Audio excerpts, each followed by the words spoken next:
ito yung item natin pupuntang market 89 pesos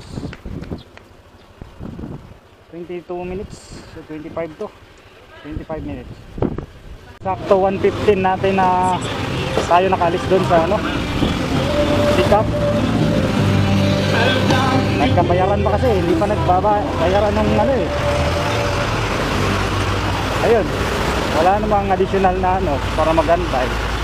So yun yung madalas na patagal yung oras mo, sayang na ang biyahe.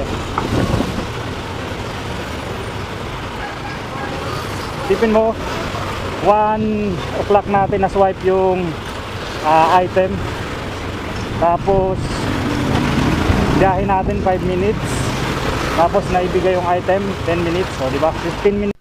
So ayun na nga, kakarating lang natin sa market. Time check 1:40.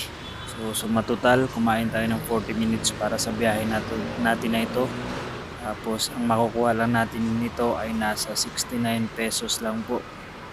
Although yung fare niya 89 pesos pero babawasan ng 20%. Tapos may admin fee pa. So yun, abot na lang siya ng 69 pesos. 89.